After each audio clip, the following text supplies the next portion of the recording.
From Washington, D.C., thanks for tuning in and welcome to the Harness Racing Alumni Show. I'm Freddie Hudson, and I'm here today with Trade Martin and Bob Marks.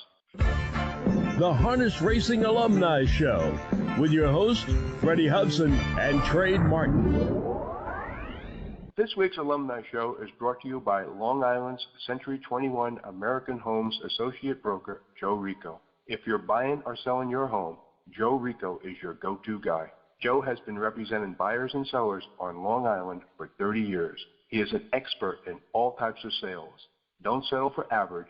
Call or text Joe Rico today at 516-524-4870. That's Joe Rico at 516-524-4870. This week, Gordon Banks, Australian, New Zealand, and North American standardbred breeder and owner, is our special returning guest with some news from down under. Welcome back, Gordon. Thanks, guys. Nice to chat. Gordon, please elaborate on this blockbuster deal from down under. It's a fun deal, one of those things that you sort of dream of happening in the industry and rarely does. Some of us have gotten together and bought Amazing Dream, who's the 4-year-old pacing mare who is a huge star down under. Probably the two greatest mares of the last 25, 30 years are Adore Me and now Amazing Dream. And she's beaten the boys. She won the Derby at 3 over 2,700 meters, which is almost 2 miles, beating all the best males. She won in December the Auckland Cup against all the best males down under, including the winner of the Miracle Mile last year and 2 winners of the New Zealand Cup. And she's just a tremendous mare. And we were able to buy her because the owner doesn't keep her horses beyond 4 and doesn't want to breed. So it was an interesting opportunity, and we were able to swoop in and buy her. Okay, and who is we? Who are the partners? I'm sorry. We is Richard Gutnick and Tom Pontone and Joe Lazito Jr. Together we own Lady Chaos, who was one of the best 2-year-old trotters in the States. And obviously everybody knows Richard Gutnick from Trotting Fame, Chapter 7, and Tom Pontone had Muscle Hill. Originally we got together trying to buy a very good young trotting mare down under. And actually that deal fell through. And we were just chatting, and I was telling him about Amazing Dream, and Richard immediately said, well, I want in. And I said, well, it's going to be a big price, and I have to see if I can get it done. But we did. So he had a lot of the credit, and he brought along Tom Pontone, who's a good friend of his. And then, so really it's the Lady Chaos partnership again over there. It's just an amazing mare, though. And the plan is to race her in big races in New Zealand for the next 4 months. There are 4 very big races for her there, and then to go to Australia for about 6 months, have the Inter-Dominion against the Colts, which is the biggest race of the year down under, and a big race, $300,000 race in Queensland against aged horses, a few other big races down there, maybe even the Miracle Mile that we can keep her there for, and then bring her here to the States, and then hopefully keep her in the States as a U.S. 6-year-old. Right now she'd be a U.S. 5-year-old, although she's really only 4. Okay. How does this mare compare to Lazarus, that both are betters to last from the Christian Cohen mares? That's one of the Golden Crosses down under. It's sort of hard to compare. I would have compared her maybe more to Adore Me, who was a great mare for Mark Purdon. They're all Mark Purdon horses. He's had the best horses and been the top trainer down under for probably 30 years. They're all special horses. Lazarus was special at his peak. He was an incredible horse, which people here didn't really see. He came here well past his peak. Mm-hmm. And Amazing Dream hopefully is still at her peak. And when she's won 7 Grade 1 races, she's made $890,000 as an early 4-year-old. As I said, she's beaten the best males at both at 3 and now at 4. She's just a special horse. She loves distance. She can take distance, which doesn't necessarily help her here.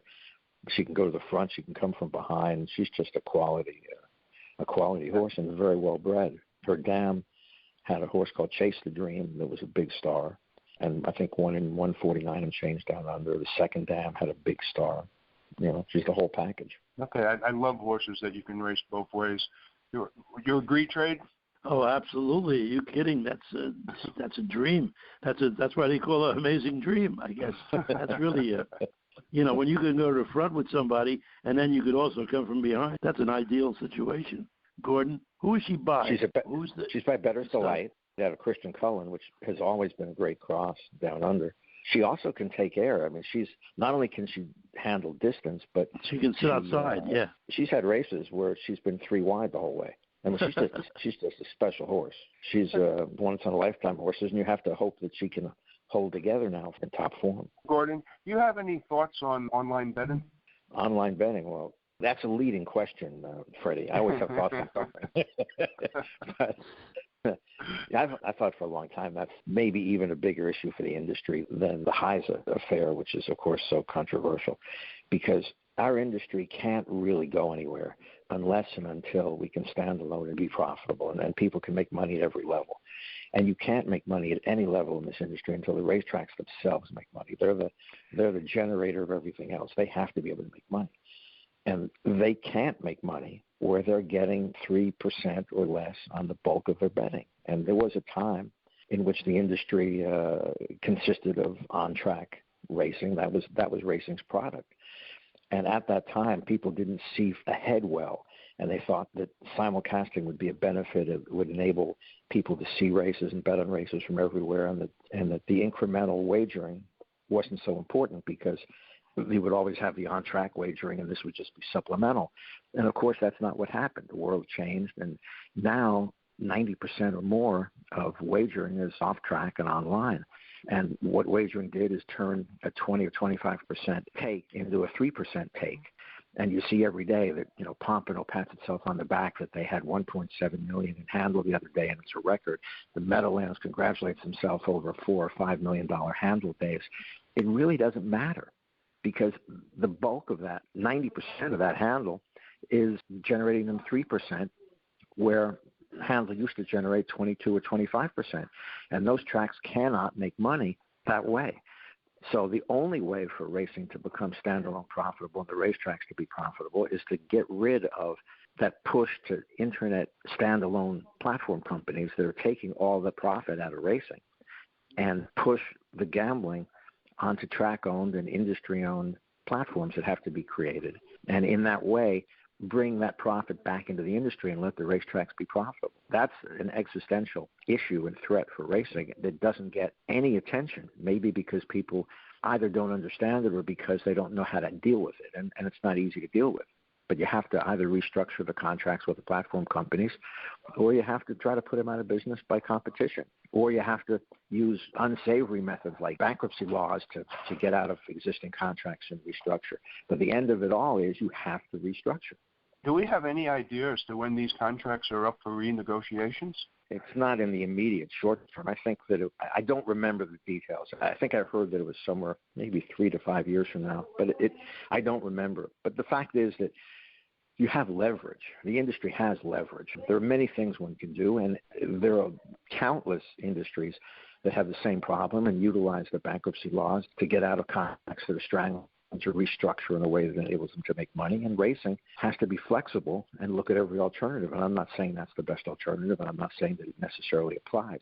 But there has to be a massive attempt to get wagering on harness racing into an entity that provides the money directly to harness racing and not pulls it out of the industry. There's just no way around that, and I wish that the USTA and the various track owners would get together and do something to really study and push on the subject instead of just ignore it and pretend it's not there.